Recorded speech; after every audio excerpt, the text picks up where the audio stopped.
rupiah, apakah ini sudah berada di level yang cukup mengkhawatirkan? Silahkan Mas. Baik, terima kasih Mbak Safrina. Jadi saya izin untuk menyampaikan bahwasanya betul sekali bahwa ketika di masa libur Lebaran kita ketahui banyak sekali data yang keluar baik dari negeri Amerika Serikat atau terlebih lagi dari ketegangan geopolitik yang terjadi di Timur Tengah. Khususnya ketika 7 April ada peringatan dari Iran akan menyerang ke Israel, kemudian dari 14 April di mana Iran telah meluncurkan rudal menuju Israel. Dan tentu ketika libur secara domestik di Indonesia, dua variabel tersebut, dua faktor tersebut menjadi hal yang menjadi pemberat khususnya bagi pasar aset keuangan dan khususnya bagi emerging market dan khususnya bagi negara Indonesia. Tetapi saya setuju dengan Mbak Safrina bahwasanya setelah pasar itu mengalami berdarah-darah seperti itu ya selama pasca libur Lebaran, kita melihat ada angin segar yang ditimbulkan dari keputusan MK, Hmm. di mana keputusan MK yang kita ketahui kemarin ya sudah memiliki suatu bentuk solusi ataupun kesimpulan. Hal ini pun juga menjadi suatu katalis angin segar bagi mata uang rupiah dan kita lihat reaksi pasar terhadap pasar aset keuangan khususnya IHSG dan USD IDR kita lihat itu mengalami rebound setelah mengalami koreksi sepanjang hari. Dan tentunya ada beberapa data ekonomi juga di Indonesia ataupun secara fundamental di Indonesia yang masih sangat baik. Oleh karena itu untuk USD IDR sendiri sebenarnya untuk level saat ini masih sangat terbantu oleh angin segar dari keputusan MK ataupun terkait dengan data neraca perdagangan yang kita ketahui mengalami surplus kembali. Tetapi perlu kita amati bersama, perlu kita perhatikan bersama terkait dengan perkembangan perluasan geopolitik yang kita harapkan juga tidak akan terlalu terjadi berlarut-larut dan tidak melibatkan berbagai negara dari kedua belah pihak seperti itu. Sehingga level 16.200, 250 ini menjadi level yang sangat baik untuk rentang perdagangan di jangka waktu pendek seperti itu untuk USD. Terima kasih. Oke, jadi memang ada sentimen-sentimen yang quite mix gitu ya. Kalau dari eksternal memang sentimennya ini tidak terlalu baik dan memang ya seperti yang tadi disampaikan oleh Pak Bagun Satrio memang bergejolak. The Federal Reserve ini belum tahu kapan akan melakukan suku bunganya karena eskalasi Timur Tengah semakin meningkat. Tapi ada sentimen domestik seperti surplus neraca perdagangan dan juga mengenai keputusan MK yang menimbulkan sebenarnya kepastian market gitu ya. Tapi nyatanya kemarin IHSG kembali lagi ditutup di pelemahan 0,19% dan rupiah sempat menguat tipis di 16.200-an. Nah, mungkin sebelum saya ke Mas Revo gitu ya, Mas Bangun, 16.200 level ini apakah sebenarnya sudah memberikan alarm tertentu untuk Bank Indonesia melakukan sesuatu? Rapat Dewan Gubernur Bank Indonesia akan dilakukan di pekan ini. Apakah menurut Anda akan ada kemungkinan untuk kenaikan suku bunga seperti September lalu, Mas? Baik, terima kasih Mbak Safrina bahwasanya kalau kita melihat dari berbagai indeks ya, di mana kita saat ini mengacu pada indeks dolar ataupun DXY, sebenarnya kita perlu memperhatikan beberapa key level di DXY. Kita ketahui bahwasanya DXY itu atau indeks dolar yang mampu merepresentasikan US dollar against major currency dan juga memiliki relevansi terhadap USD terhadap exotic currency khususnya IDR, kita perlu melihat key level DXY itu berada di 106.80 ataupun 107.00. Di mana saat ini pun DXY masih ada ruang untuk mengalami penguatan ke level tersebut. Dengan kata lain, bahwasanya USD IDR pun ketika kita merelevansikan atau mengkorelasikan dengan DXY, sebenarnya secara faktor eksternal USD IDR pun masih anginnya masih kurang baik nih bagi mata uang rupiah. Tetapi kalau misalnya kita berbicara terkait dengan keputusan suku bunga RDG Bank Indonesia yang akan dilaksanakan pada bulan April ini, saya rasa untuk kenaikan suku bunga itu masih belum perlu untuk dilakukan oleh Bank Indonesia. Karena apa? Karena kenaikan suku bunga pun akan juga dapat menimbulkan berbagai dampak ekonomi yang kurang baik juga bagi negara Indonesia.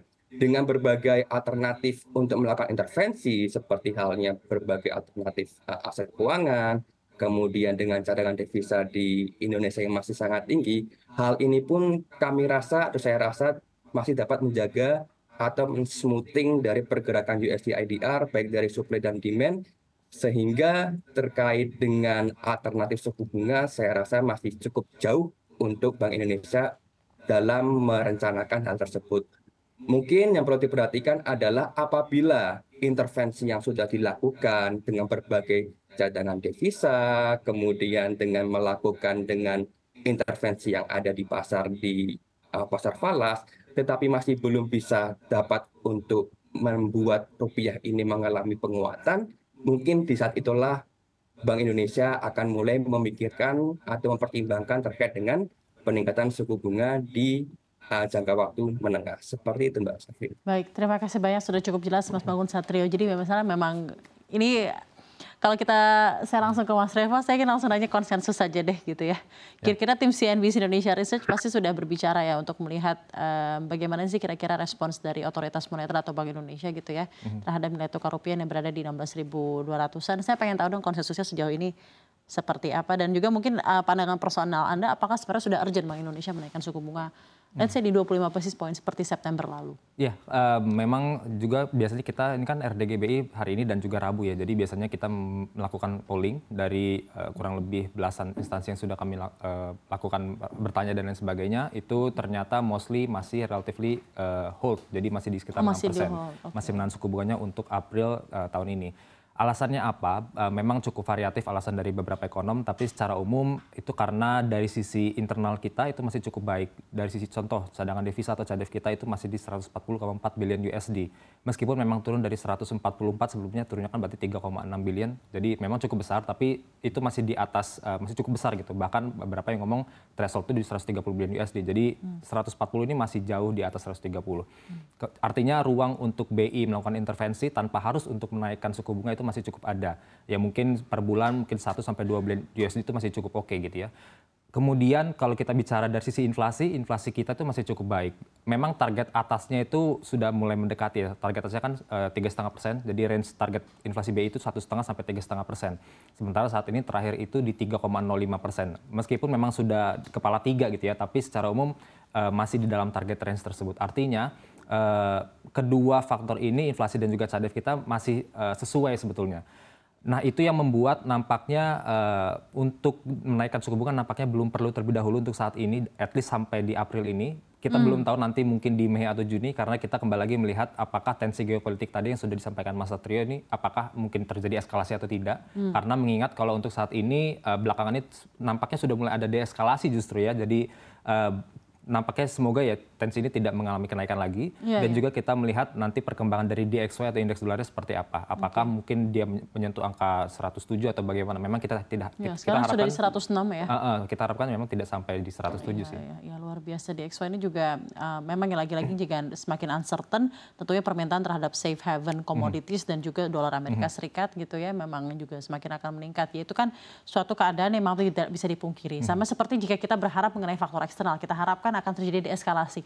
Tetapi kita tidak tahu bagaimana gejolak di sana. Namun jika benar worst case scenario that would happen gitu adalah geopolitik Timur Tengah akan tidak baik-baik saja dalam waktu dekat.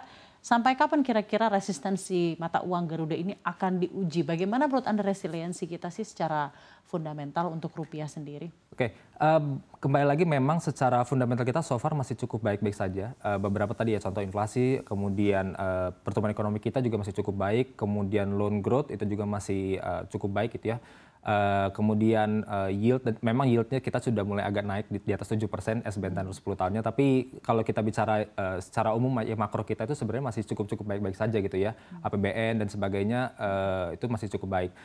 Tapi kembali lagi memang faktor eksternal ini menjadi hal yang perlu benar-benar kita perhatikan. Jadi apapun yang terjadi di sana itu memang harus benar-benar kita cermati gitu ya. Karena kalau sudah melihat tensi seperti ini kan kita nggak bisa bicara hanya di Timur Tengah atau mungkin Iran dan Israel saja, tapi kita perhatikan negara-negara lain yang terlibat. Amerika Serikat bagaimana tanggapannya, kemudian mungkin Yordania ya sempat juga ada statement dari petingginya dan sebagainya. Ini yang perlu kita cermati apakah mungkin akan terjadi eskalasi lagi atau tidak. Karena ya kembali lagi tadi seperti yang dikatakan Mbak Ade juga ketika eskalasi itu terjadi biasanya hal-hal yang berbau safe haven, contoh kayak emas tuh intraday sempat $2.400 per troy ounce.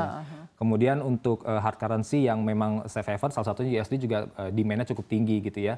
di tengah lagi mungkin kita juga melemah. Kenapa? Karena di momen-momen Q1 dan juga April 2024 ini kita ada permintaan yang tinggi cukup dalam hal dolar AS karena ada pembayaran untuk dividen ya, repatriasi itu. Jadi memang itu juga yang membuat akhirnya rupiah juga melemah. Tapi karena juga semakin kesini kan mungkin dividen juga sudah mulai tidak begitu, pembayaran sudah mulai berkurang. Kemudian utang luar negeri juga nampaknya juga tidak semasif di Q1. Jadi saya rasa untuk penggunaan cair itu masih bisa dilakukan untuk intervensi, dan juga akhirnya kalau intervensi dilakukan maka saya harapkan memang bisa di bawah angka 16.000 lagi sih rupiahnya. Oke, kalau ada intervensi dari Bank Indonesia, intervensinya berupa?